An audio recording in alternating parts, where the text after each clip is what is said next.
A lonely millionaire finds two abandoned boys on the streets of New York City. When one of them reveals his mother's name, a devastating truth comes to light. They are the children of his ex who disappeared years ago. What follows is a journey of love, redemption, and transformation that will touch your heart. Prepare yourself for a true story that is intense and unforgettable. It was just another grey afternoon in New York City. Traffic was heavy, horns echoed through the streets, and people hurried by indifferent to one another. In the middle of Fifth Avenue, between luxury storefronts and mirrored skyscrapers, two boys stood out, not because of noise, but because of silence. Sitting on the ground, huddled together, holding a handwritten cardboard sign, "Help my sister, we're alone." No one stopped, no one looked twice. It was as if they were invisible. Welcome, I'm Mateus Augustus, the storyteller. Subscribe to the channel, leave a like on this video, and comment from which city you are watching. Gabriel Lorenz would have walked past too, if not for one detail that froze him in his tracks. The boy's eyes, light brown, deep, sad, but strangely familiar. One of them looked up and said, "My mom's name was Olivia." That name hit Gabriel like a punch in the stomach. He stopped, turned back. That voice, that name, that look, it was impossible. Olivia had disappeared nearly 10 years ago. They had shared an intense, sudden romance. One day she was there, the next she was gone. No explanations, no goodbyes. Gabriel searched for her for a while, but as his company rose, he buried the past under a pile of obligations. Now the past stared him in the face. He knelt in front of the boys, asked their names. "Matteo and Lucas," they said in unison. They looked about 8 years old. The younger one coughed while the older one clutched his hand tightly. They were pale, hungry, dirty. But what stood out the most was the resemblance. Those features, they were his. Gabriel's heart pounded. This wasn't a coincidence. Olivia, children the right age, the eyes, the faces. A suspicion thundered inside him. He asked, "Do you have somewhere to sleep tonight?" The boys shook their heads. "And your father, do you know who he is?" Silence. The older one answered in a faint voice. "Mom said he was a good man, that he lived in a tower of glass and held the world in his hands. But one day, she disappeared from his life to protect us." Gabriel felt the ground fall from under him. That description was him. It was undeniable. Olivia had kept this from him. But why? He stayed there, kneeling, surrounded by the rush of strangers, the city ignoring the scene. But inside him, everything screamed. These boys weren't just anyone. Were they his? The past, which he thought long buried, now returned with crushing force, and he wasn't ready for what was coming next. Gabriel Lorenz was the image of American success, founder of Lorenz Tech, one of the most promising tech startups of the last decade. His name appeared in magazines, columns, and exclusive invites. He lived in a penthouse on the Upper East Side, attended gala dinners, and mingled with artists and CEOs. But behind all the glamour was an old and deep loneliness he never spoke about. He never married. Had relationships, of course, but all fleeting, shallow, disconnected. It was as if part of him was still trapped in something left behind, something or someone that never offered closure. Olivia, the woman who vanished from his life without goodbye, taking with her the truest part of his story. Gabriel met Olivia when he was just a hard-working programmer, trying to turn an idea into a business. She was different from anyone he'd ever known, free-spirited, sensitive, full of dreams. They shared something pure, intense, real. But when his company started to soar and investors came knocking, she disappeared. At the time, Gabriel took it as abandonment. He was furious, buried his feelings in work, built an empire, made a fortune, but never opened up again. There was a wound there, hidden beneath the zeros in his bank account. And now, seeing those boys, it was all resurfacing. Deep down, he always assumed Olivia left because she didn't believe in their future. Or maybe because he was so focused on success, she felt small, but he never knew, never understood, never got the chance to ask. And that haunted him. Now seeing her children, his children, lost in the middle of New York, reopened everything. The pain, the doubt, the regret, but also something stronger, the need to protect. Gabriel had never wanted to be a father, but in that moment, he wanted to be everything those boys needed. He looked at them and saw himself, lost, starved for affection, in a world that only valued achievement. And in that instant, he realized this might be his chance to start over, to find answers, and maybe redemption. The Empire Plaza doorman gave him a strange look the moment they approached. "Good afternoon, Mr. Lorenz. Are these boys with you?" The question, though polite, carried doubt and judgment. Gabriel answered firmly, "Yes, they are. They're staying with me." But he felt the discomfort hanging in the air like smoke. Inside the glass elevator, the boys shrank. The mirrors reflected their torn clothes, weary faces marked by hunger and cold. Lucas tried to wipe his hands with the edge of his shirt, embarrassed. Gabriel noticed and said, "You don't need to worry about that now. We'll take care of everything." But the gazes were impossible to ignore. When they reached the penthouse, Maria, the housekeeper who had worked with him for years, was shocked. "Mr. Lorenz, who are these children?" he explained briefly, trying to sound natural, but Maria didn't hide her discomfort. "You're bringing 2 street kids into the house. What if they're dangerous?" That hit him hard. The comments echoed like invisible slaps. Gabriel had never imagined having to justify his compassion, especially to someone so close. "They're my children," he said. Maria turned pale. "Children, sir? But you never mentioned having children," he answered curtly. "Neither did I know. Now I do." That night he prepared one of the guest rooms for the boys, had clothes, toys, and medicine delivered. Even so, he noticed the hesitant glances from staff, whispers in the hallways. He's lost his mind? Picked up 2 kids from the street? Manhattan's elite didn't know how to handle acts that strayed from the script. Gabriel had always been admired for his cold, calculated business sense.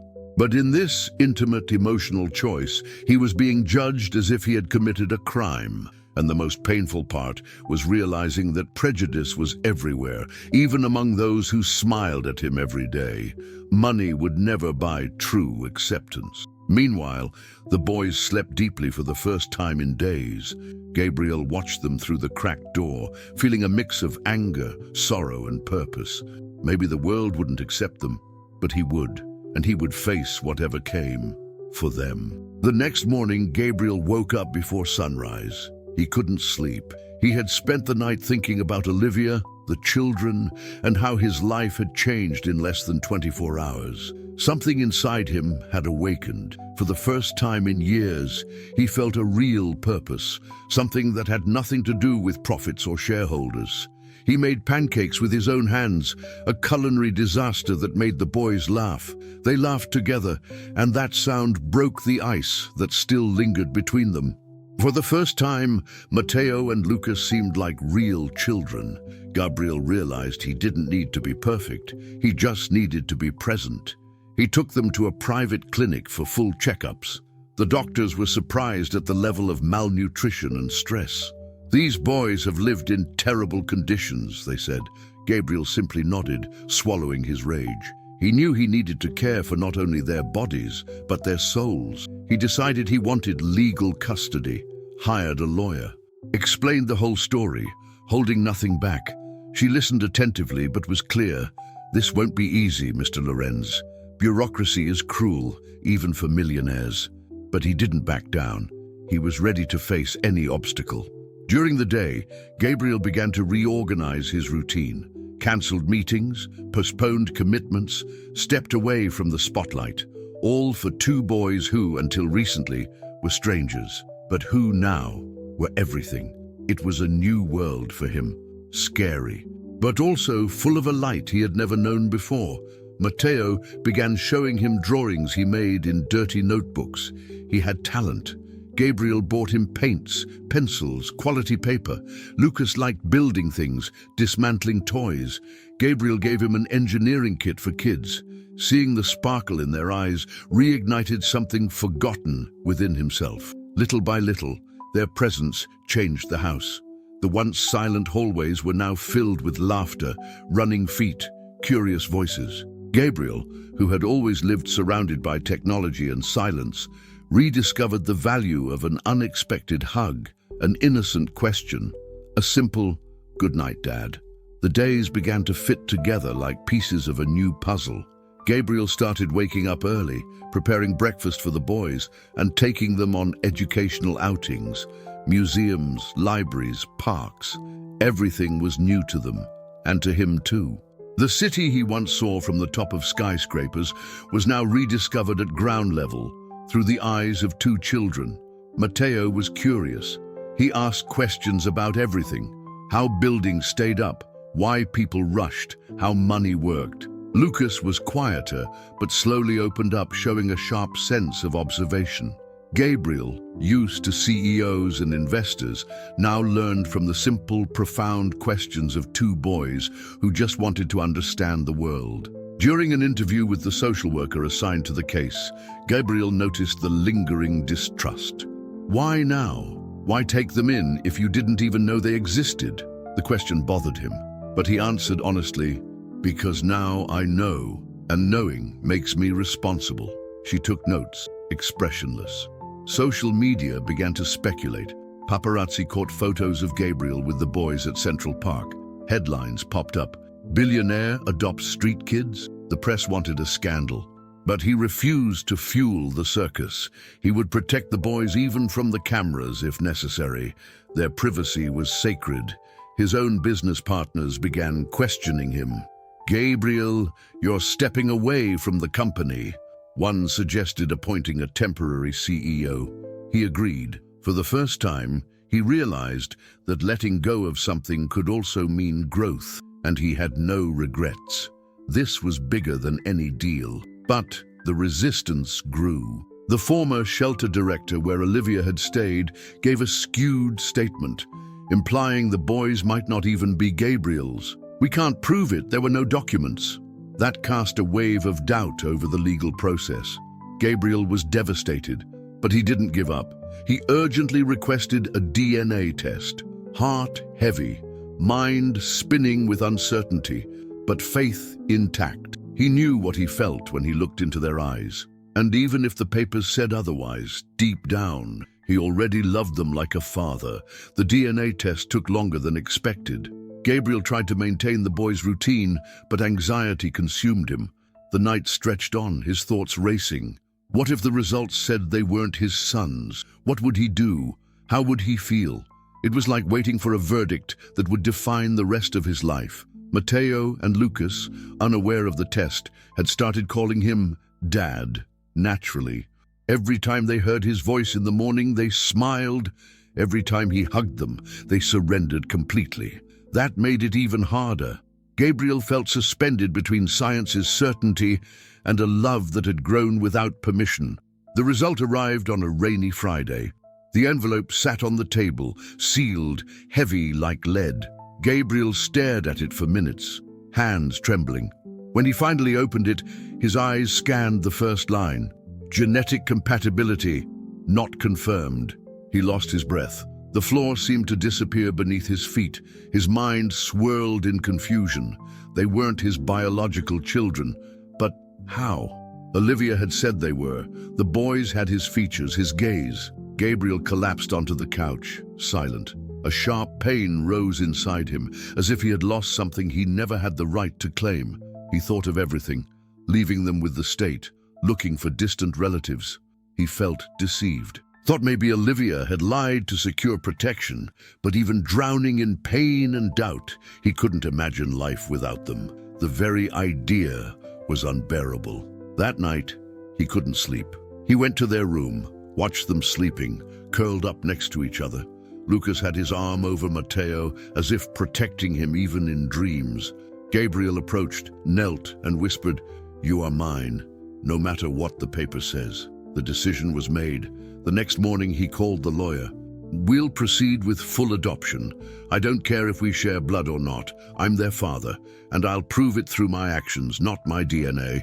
On the other end of the line, there was a brief silence before her steady reply. "Then we'll go all the way."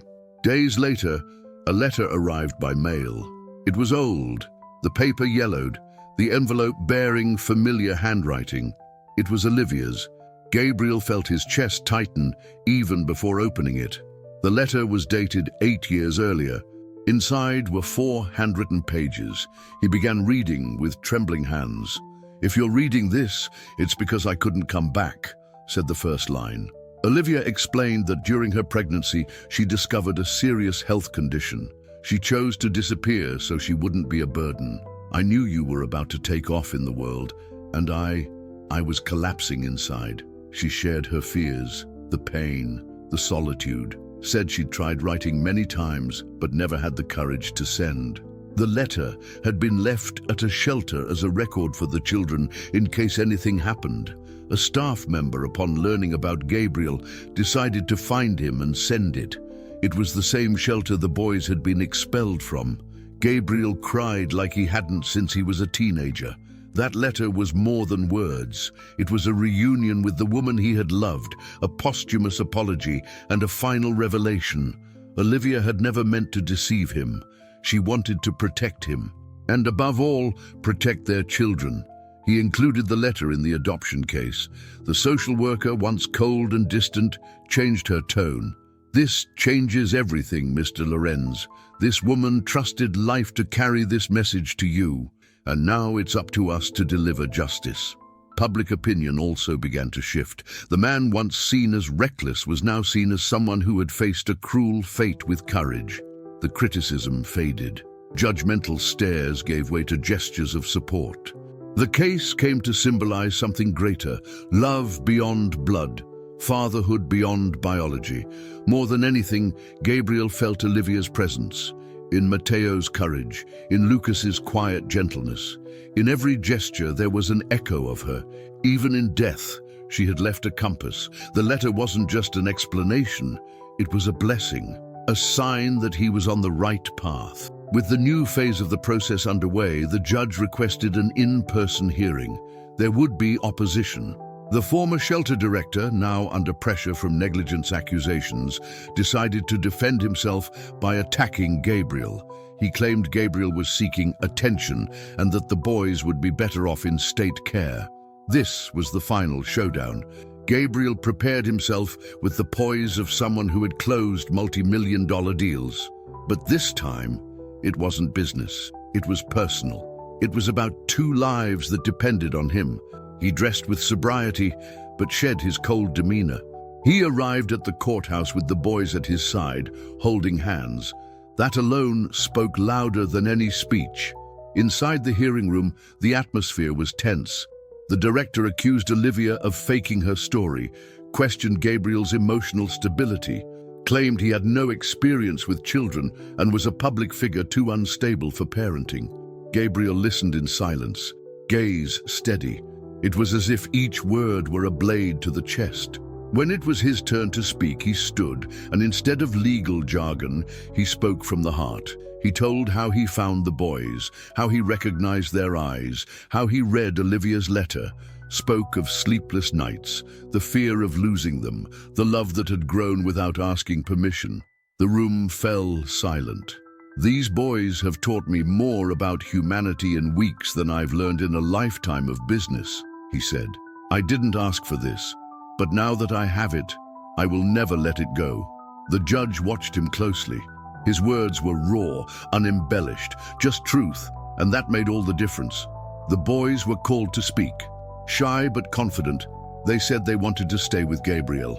Mateo, emotional, said, "He's our dad, the only one who protected us." Lucas nodded, eyes brimming with tears. The once cold and formal room was filled with emotion. The shelter director, out of arguments, said nothing more. Gabriel left the courthouse holding his son's hands, just as he had entered. But now, there was something different in their steps. Relief, hope, and the sense that they had won the first of many battles. He knew nothing would be easy, but he also knew he was no longer alone. Days after the hearing, the final decision arrived. Gabriel received a call from the lawyer. "They're yours officially. The adoption has been approved." He didn't respond right away. He sat down, holding the phone tightly, as if it were a portal between the impossible and a miracle. He closed his eyes, took a deep breath, cried silently. He called the boys into the living room, asked them to sit on the couch. With a trembling voice, he said, "You are now by law my children." Mateo's eyes widened. Lucas bit his lip, trying to hold back tears. They threw themselves into his arms, a hug that felt eternal. That moment was worth more than all the awards and profits he had ever earned. The next day, Gabriel called a press conference, not to justify himself, but to say thank you. He announced he would use his image to raise funds for abandoned children, that he would create a foundation in Olivia's name to help struggling mothers. It was his way of honoring the story, of giving meaning to the pain. The public response was overwhelming. Celebrities, business people, everyday people began to support the cause. The image of the cold millionaire was replaced by that of a man who reconnected with humanity through an unexpected love for two boys. Gabriel, once guarded, had become a symbol of empathy. But not everyone was pleased. One of the company's partners tried to remove him from the board, claiming his emotional image might hurt business. Gabriel responded by selling part of his shares, buying the rest, and stepping down as president. "You take care of the money, I'll take care of what really matters," he said as he left the meeting. Free from corporate pressure, he used part of his fortune to turn his penthouse into a real home. No more cold marble and glass. He wanted laughter in the halls, drawings on the fridge, toys scattered in the living room. The once silent home was now filled with life and meaning. For the first time, he truly lived there. That night, before bed, Gabriel looked at his sleeping sons and whispered, "You saved my life." There was no reply, just the calm sound of two peaceful breaths. It was the sound of peace and the certainty that what needed to be said and done had been. The adoption made headlines for days. Millionaire leaves empire for sons who lived on the streets. People reacted with emotion, applause, even tears. But fame came at a price. Gabriel's and the boys' routine changed. Paparazzi followed them. Crowds gathered outside their building. Privacy became a rare luxury. Mateo began showing signs of anxiety. He was afraid it was all temporary. "Are we going back to the streets?" he whispered when he thought Gabriel wasn't listening. Lucas grew quiet, overwhelmed by the attention. Gabriel realized he had to shield them. Happiness couldn't come at the cost of emotional safety. He made a bold decision, sold the penthouse and bought a modest house in a quiet neighborhood, far from the city's spotlight. It wasn't as luxurious, but it was real. It had a yard, a porch, and peace. The move was a breath of fresh air. For the first time since everything began, the boys ran freely, without fear of being seen or judged. At their new school, teachers noticed learning gaps, especially in Lucas. But they also saw brightness, effort, and a strong will to grow. Gabriel hired tutors, therapists, and gave them academic support, not to pressure them to be the best, but to help them discover who they were and what they loved. Gradually, life found its rhythm. Mornings smelled like pancakes, afternoons echoed with laughter in the yard. But even amid this new routine, Gabriel carried a silent question. Would Olivia have approved of all this? Would she have trusted him or preferred the anonymity she had chosen? One evening, reviewing one of Mateo's drawings, a smiling family under a sky full of stars, Gabriel noticed something in the corner, a small OB next to a heart. "What's this?" he asked. Mateo smiled. "It's for Mommy. We always put her in the drawings because she never really left." That answer was like a balm. Gabriel smiled, moved. Olivia was there, not in body but in presence, in every choice he made, in every step the boys took. The consequence of everything wasn't just a new life. It was a continuation, a legacy, a love that survived absence, time, and even death. Gabriel started writing, not for publishing, but for understanding.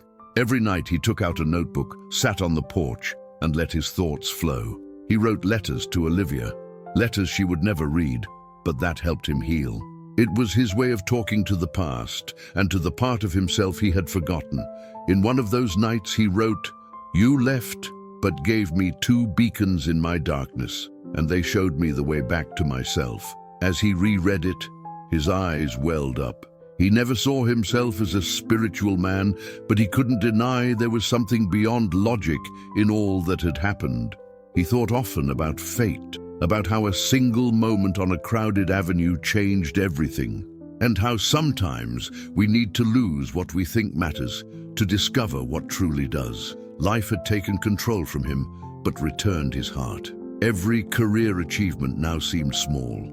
Awards, contracts, figures, all faded compared to a simple, "Good night, Dad." Gabriel, who once believed fulfillment came from recognition and success, discovered that real wholeness had another name: affection, care, presence. He reflected on his mistakes too, letting Olivia go without seeking to understand, letting pride and ambition cloud what really mattered. But instead of drowning in guilt, he turned regret into action. He promised himself he would be the kind of father Olivia would be proud of. One night during dinner, Lucas asked, "Dad, were you ever sad?" Gabriel paused, looked into his son's eyes and answered, "I was. But now when I look at you, I remember what happiness is." The boys smiled, and he knew he didn't need to say more. They understood. They felt it. The deepest truth he learned was this: to love is always a risk, but it's the only risk worth taking. He lost Olivia, but gained a second chance to love, and realized that even without planning it, he was exactly where he was meant to be, with who he was meant to be, at the right time, even if it came late. One day, while organizing Olivia's old belongings left at the shelter, Gabriel found a photo. It was her, young, smiling by a lake. On the back, written in her delicate handwriting, "If I don't return, find me in everything they become." He held that photo as if it were a piece of her soul. The image brought a wave of memories. Afternoons in their tiny apartment, talks about the future, dreams they once shared. He realized he had never truly forgiven her for leaving. But at that moment, with eyes full of tears, he whispered softly, "I forgive you, Olivia, and I forgive myself too." That night, he told the boys a story. He spoke about how he met their mother, their early dates, the laughter, the plans they once had. Matteo listened with wide eyes. Lucas hugged a stuffed animal tightly. It was as if that moment filled a void they didn't even know existed. "She loved you more than anything," Gabriel said, holding the photo in his hands, "and everything she did was out of love." The boys nodded. It was the first time they spoke openly about Olivia without pain. There was longing, of course, but also peace. The truth, told with love, healed what silence never could. In the following days, they created a small memorial in the garden. They planted a tree in her honor. Matteo chose a cherry blossom tree because it's pretty and blooms again every year. They placed a stone with her name, surrounded by flowers. It wasn't a grave, it was a symbol, a place to remember without sorrow. At the symbolic dedication, Gabriel spoke few words. "Thank you for giving us life, Olivia, and for teaching me, even from afar, how to be a father." Then they embraced in silence. The tree, still fragile, represented a new beginning, and the reunion of a family that had overcome the impossible. From that moment on, Olivia stopped being just an absence. She became a constant presence, an invisible bond between them. Gabriel felt her there, and the boys, they knew it too. Months passed since the hearing. The new house now smelled like home, with drawings on the walls, recent photos in the frames, and laughter echoing through the halls. Gabriel, once a solitary and imposing figure, was now called Dad, so naturally he could barely remember what life was like before. Matteo won a writing contest at school. The theme was "My Hero." He wrote about Gabriel. He read it aloud in front of the class, eyes filled with emotion. "He chose me when no one else did. And even when he found out I wasn't his by blood, he kept loving me the same." The class gave a standing ovation. Gabriel, seated in the back, cried silently. That moment was worth more than any title, award, or financial success. It was the confirmation that every battle, every doubt, every sacrifice had been worth it, that he was exactly where he was meant to be. The Olivia Flores Foundation was already helping dozens of single mothers in vulnerable situations. Gabriel got personally involved in every project. He visited shelters, listened to stories, offered resources. He wanted to prevent other children from going through what Mateo and Lucas had. He wanted Olivia's story to save lives. Years later, the former shelter director was convicted of negligence and document fraud. Justice came, even if late. When Gabriel was called to testify, he simply said, "I don't want revenge. I want no one else to ever have to choose between dignity and survival." Only the society that once judged him now honored him. He received humanitarian awards, invitations to speak, but he declined most. "My focus is my family," he said, and he meant it, because in the end, his greatest reward wasn't external. It was the quiet, steady love he had built with his sons. One Sunday morning, while having breakfast together, Lucas asked, "Dad, are you really rich?" Gabriel smiled. "Yes, I am, but not because of money, because of you." The boys laughed, and in that laughter, there was more justice than any courtroom could ever offer. Family life found its own rhythm. Gabriel, once driven by goals and deadlines, now measured time by school hours, recital dates, bedtime stories.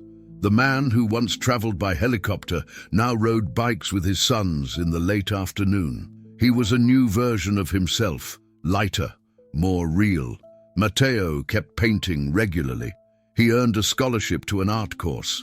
Gabriel transformed one of the rooms into a studio for him. Lucas showed a passion for technology, taking things apart and rebuilding them. Gabriel proudly began teaching him programming in a playful way. Their home became a workshop of talents. Sundays became sacred. Family breakfasts, movies on the couch, loud laughter. Sometimes they visited the garden where Olivia's tree grew. Each visit was a quiet reminder of how it all started and how far they'd come. The tree blossomed, expanded its roots, just like them. Gabriel also began mentoring other adoptive parents. He received letters, messages, invitations. One day, at a small event, he said, "Being a father isn't about blood, it's about choice. And every choice is an act of courage." The room applauded, but he knew the true applause was at home, in the arms of his children. The foundation kept growing.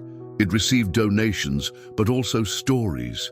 Stories of mothers who didn't give up, of children who found homes, of men who decided to show up. Olivia, even in absence, continued to change the world, through him, through the boys, and every life touched by her memory. One quiet night, Mateo asked, "Dad, when I grow up, can I be like you?" Gabriel replied, "Better. You'll be even better." That made the boys smile like it was the greatest compliment in the world, and it was. Because in that home, words carried weight, and every gesture, meaning. On the horizon, a new cycle was taking shape. The boys were growing, the story continued. Gabriel knew that in that family, built on pain, choice, and love, something eternal had been born. Whatever the future brought, they were together, and that was everything. Gabriel once wrote in his journal, "I spent my whole life trying to be someone important, but I only became whole when I stopped trying to be someone and chose to be present." That simple, honest sentence summed up his entire journey. Because in the end, it wasn't about power, money, or status. It was about connection, choice, and real love. His story reminds us that there are things success can never buy: time, presence, genuine affection, and that sometimes all it takes to change a life is a moment, a glance on a street, a familiar name, a courageous gesture. Life speaks to us all the time, but most don't listen. Gabriel listened, even with fear, doubt, and no guarantees. He chose love. He chose to care. He chose to start over. And in that new beginning, he found the truest version of himself. one that didn't fit on magazine covers, but lived in the eyes of the children who now called him Dad. Not every story begins with love, but every story can end with it. And sometimes, love doesn't come like in the movies. It comes disguised as chaos, as surprise, as challenge. It's up to us to recognize it and allow ourselves to feel it, like Gabriel did. The tree in the garden keeps growing. Its roots deepen, its branches stretch wide. It's a symbol of Olivia, of pain turned into healing, of loss turned into renewal, of absence turned into presence, and of lives that intertwine to become something greater than themselves, a family. If you made it this far, carry this story with you. Reflect on what truly matters, on the courage to answer when life calls. And if you ever feel lost, remember, the answer may not lie in what you achieve. It may lie in who you choose to love. Because in the end, the only true wealth is who you choose to carry with you.